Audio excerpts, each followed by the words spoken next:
plasmam o futuro do Rio. Isso, Carlos Lessa falava em 2000, provavelmente se referindo à crise da década de 90. Imagino que ele não diria hoje. Então, eu, nesse momento, passo a palavra para o Bruno Sobral e a gente dá andamento à nossa...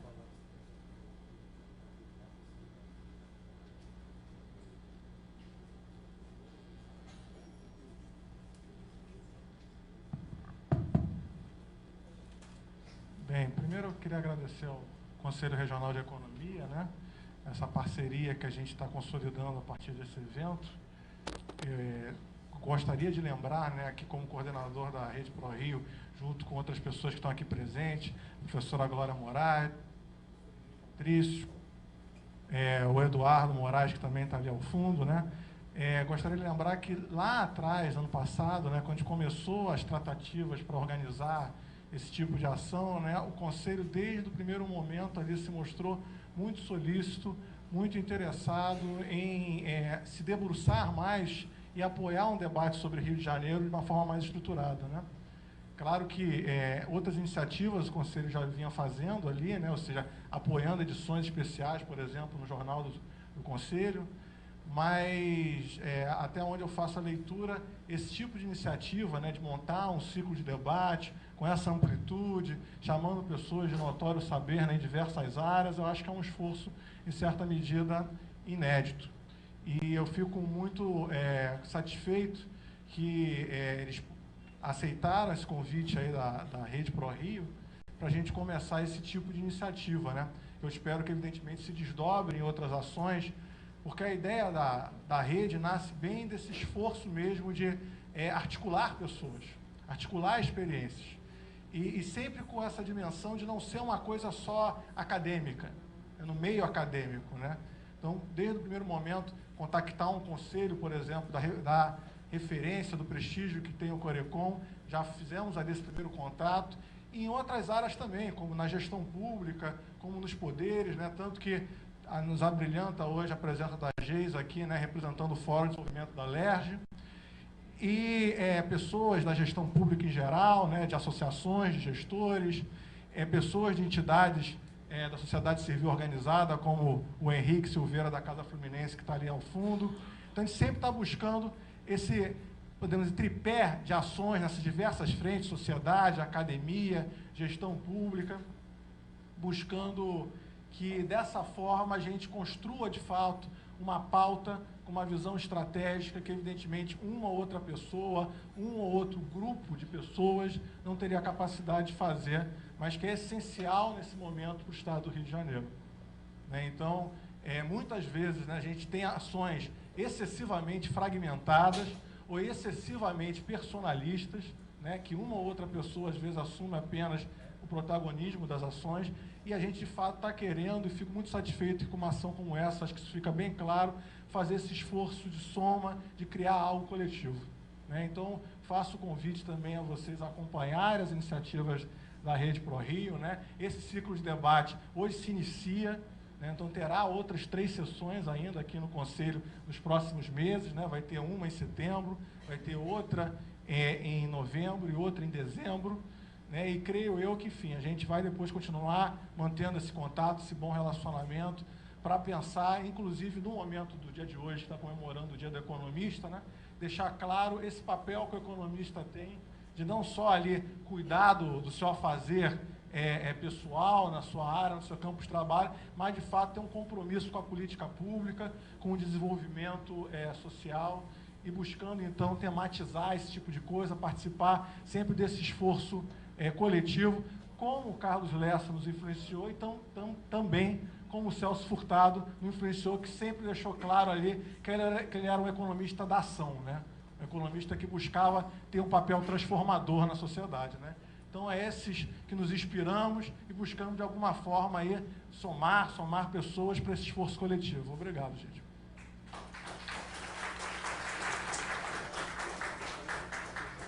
Antes de passar ao Melk, representando o Conselho Federal de Economia, eu queria primeiro avisar que o evento está sendo transmitido pelo Facebook. Ao puder postar.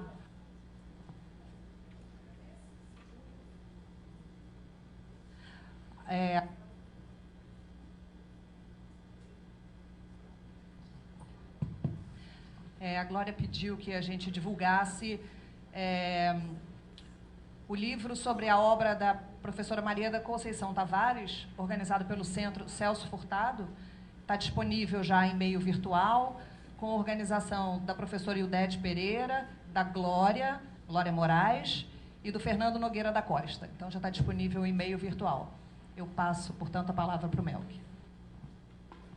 Vou ficar quietinho aqui, né? Você não pode mexer muito. Boa noite a todos. Eu tenho uma satisfação muito grande de estar aqui para participar desse evento, como uma das atividades da Semana do Economista, né, praticamente. Eu estou aqui representando o Conselho Federal de Economia, que o nosso presidente, Wellington Leonardo, não pôde estar presente.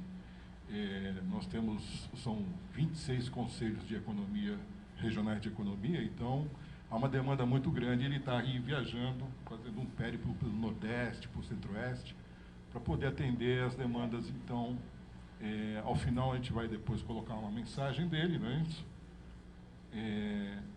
Então, eu estou aqui representando o Conselho Federal de Economia. Esse ciclo de palestra que inicia hoje, com o tema Gestão e Finanças Públicas no Rio de Janeiro, não é isso? Que é a realização conjunta da Corecon, Rede ProRio, outros parceiros também. Eu acho que chega num momento crucial aqui no Rio de Janeiro. O Estado, assim como a sua população, foi muito castigada pelas equivocadas ou até falta de políticas públicas ao longo de vários anos. Teve ainda um impacto muito grande também na cadeia produtiva, que é muito forte no Rio de Janeiro, de petróleo e gás, e que criou uma série de situações, aumentando ainda mais a precariedade do mercado de trabalho. Portanto, é de fundamental importância a iniciativa do Conselho e da Rede, no sentido de se debater de forma sistêmica, que acho que isso é muito importante, com esse ciclo de palestras, né? Soluções para o desenvolvimento econômico do Estado com inclusão social. Mas, assim como a Flávia disse, o Corecon Rio de Janeiro sempre teve a tradição de discutir assuntos nacionais. Também não podia deixar de falar isso nesse espaço, por conta dos dias sombrios que nós estamos passando. A educação está sofrendo uma violenta processo de sucateamento, o meio ambiente está sendo praticamente destruído, as representações da sociedade civil estão sendo excluídas das decisões de políticas públicas. Eu não sei se vocês sabem, há inclusive uma proposta de emenda constitucional que praticamente acaba com os conselhos de fiscalização profissional. Assim como já teve também uma série de exclusões de membros da sociedade civil em conselhos como CONAMA, CONAD, esse tipo de coisa. Então, a gente precisa, de uma certa forma, não nos deixar pautar por essas declarações esdrúxulas que a gente escute por aí, imorais até certo ponto, e a gente, como economista, tem a obrigação de esclarecer à sociedade, de uma maneira geral, o que está acontecendo com o Estado brasileiro, com essa política ultraliberal que, no fundo, está fazendo a destruição dos ativos, leiloando de uma forma totalmente sem critérios e até de maneiras que a gente suspeita de determinadas situações. Então, a gente precisa resistir. E aí eu lembro de uma pessoa que foi muito importante nesse processo todos, que foi o economista Walter Barelli. O Barelli foi uma pessoa que muitos devem conhecer, foi uma pessoa que ele se formou pela USP, lá em São Paulo, em 1966, começou a trabalhar no Diese, e a gente pode até dizer que ele, na verdade, era a alma do Diese. Ele representava, você viu o Barelli, você via como se tivesse uma placa do Diese nele. E ele teve o Diese, e ele, principalmente, apoiou muito fortemente o movimento sindical, teve que enfrentar as forças da ditadura militar, chegou a ser preso em determinados momentos. Ele teve um papel importante ao denunciar a concentração de renda do milagre econômico, a manipulação dos índices inflacionários que teve em 73. Aí, mais ou menos em 1990, ele deixou o Diese, mas ele continuou na luta, na defesa dos trabalhadores. Passou pelo governo do Itamar Franco, ele foi ministro do Trabalho e fez uma luta muito forte com relação ao trabalho escravo no país. Teve uma briga muito grande com o Fernando Henrique Cardoso, na época do Plano Real, para discutir a questão do salário mínimo, um salário mínimo que não fosse o que nós temos vindo por aí. Então, ele foi uma pessoa muito importante e que eu acho que serve como exemplo de resistência para os dias de hoje. Não vai ser fácil. Nós temos aí novos economistas que estão se formando e a gente precisa acreditar que a gente possa resistir ao que vem sendo feito por aí. Obrigado, é isso que eu queria colocar. Tem um vídeo do Wellington Leonardo, em que ele vai passar uma mensagem. Esse vídeo está sendo passado em vários conselhos regionais, no sentido de passar uma mensagem do Conselho Federal de Economia oficial.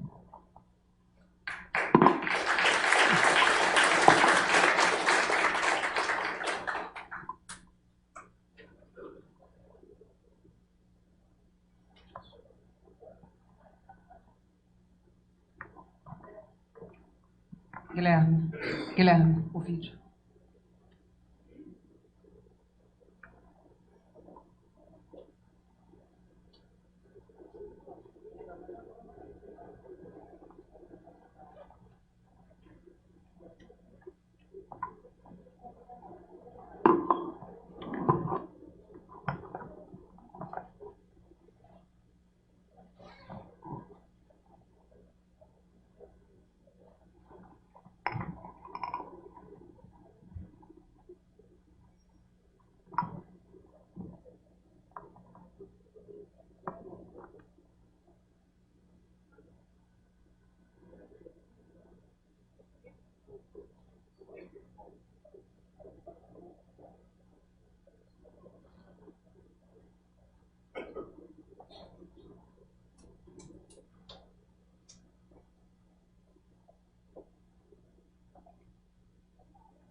Saudações a todos os economistas e economistas desse Conselho Regional.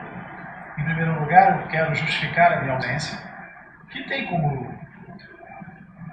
fonte a impossibilidade de estar presente em 26 estados da Federação durante apenas uma semana de comemoração da data mais importante para os economistas, que é a comemoração da sua profissão, do seu exercício profissional, da sua formação, do ser profissional e político que cada um de nós é. Indiquei para vários conselhos regionais um representante que, tenho certeza, vai estar completamente à altura do plenário do Conselho Federal de Economia e, secundariamente, representando o presidente. O mais importante é que qualquer membro do plenário do Conselho Federal de Economia está à altura de me representar em qualquer da federação, em qualquer conselho regional. Comentário, não posso deixar de fazê-lo, a respeito da atual quadra política que vive o Brasil. Nós estamos vivendo uma quadra de obscurantismo, na qual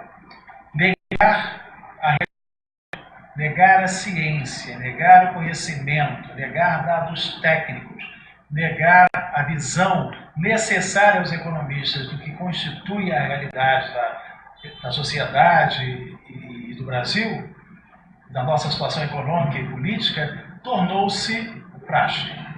Quando se cortam perguntas do censo, que são absolutamente necessárias para fornecer dados capazes de produzir políticas públicas em função de resgatar da indignidade a maior parte do povo brasileiro, faz-se. Cortam-se perguntas para esconder dados, para não permitir questionamentos nem demandas acerca da necessidade de melhora da condição social dos brasileiros e da redução da desigualdade, que no Brasil é muito grande. Quando, para desmentir ou para negar, para esconder o gigantesco aumento do desmatamento na Amazônia, se questiona o satélite. Diz-se que o satélite mente. E como o satélite capaz de gerar os dados para o INPE não é demissível, demite-se o presidente, que teve a coragem, a honradez e a dignidade de defender não só o INPE, como a natureza técnica das análises que faz.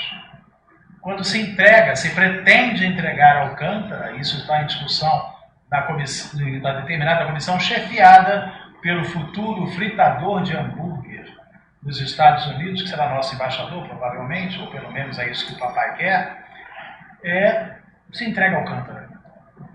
Local onde os brasileiros serão impedidos de circular livremente, ao contrário dos americanos, dos Yankees, aos quais será permitido circular por todas as nossas áreas e pelas suas.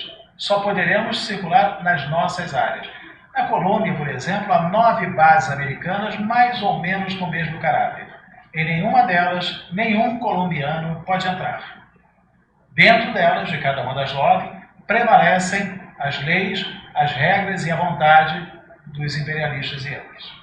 Isso também é muito ruim. A entrega do pré-sal, a entrega da Embraer, que foi vendida à Boeing por preço de banana, e o Paulo Guedes, por exemplo, o nosso Chicago Boy, o nosso menino de Chicago, dizia que seria muito bom para o Brasil na medida em que passaríamos a produzir com o dinheiro que a Embraer colocaria, que foi um preço pífio em relação ao valor de mercado da Embraer, aeronaves militares. O que aconteceu? Há 3 semanas atrás, fecharam a melhor fábrica, a maior fábrica, a mais importante fábrica da Embraer em São José dos Campos. Toda a linha de montagem foi transferida para os Estados Unidos. E hoje, quem vai pôr no cofre os milhões de dólares que o Portugal vai pagar por um cargueiro desenvolvido pela Embraer vai ser a Boeing. Realmente, isso não pode interessar nem ao Brasil, nem aos brasileiros. Há questões também no campo da democracia, no campo do direito. Quer dizer que agora o Moro, que devia mandar investigar o Dallagnol, a si próprio,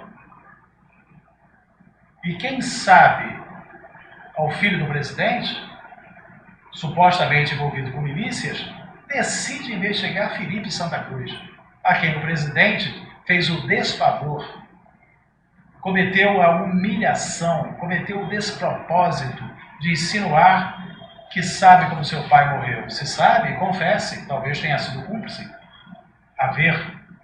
E o tal xerife de Curitiba com essas gracinhas, né? Envolvido que está com a condução de processo da Lava Jato, absolutamente à margem da lei, à margem da Constituição e à margem do direito e do que é razoavelmente concebido enquanto tal pelos países do mundo inteiro. A tal da República de Curitiba e seus procuradores, a partir das denúncias da Folha de São Paulo, deveriam ser investigados, esses sim, e não um denunciante de coisas que não estão muito bem, andam muito bem na República do ponto de vista do direito. Enfim, por último, é preciso registrar que estamos nós agora sob ameaça. A existência dos conselhos, a existência das nossas prerrogativas profissionais está em sério risco. A PEC 108/19, cuja justificativa foi escrita por quem? Adivinhe? O Chicago Boy, o menino de Chicago, o Paulo Guedes, pretende acabar com os conselhos de fiscalização profissional. Acabar com os conselhos de fiscalização profissional, assim como já fragilizaram a atuação dos sindicatos. Por trás dessa ideia estão pessoas como Helena Landau, que escreveu alguns meses atrás meia página do Conselho no Jornal Globo, dizendo que, olha só, já que resolvemos a questão dos sindicatos, está na hora de resolver a questão dos conselhos. Essa PEC significa flagrante ameaça ao exercício profissional qualificado e em defesa da sociedade, não só de nós economistas, mas dos engenheiros, dos administradores, dos contadores.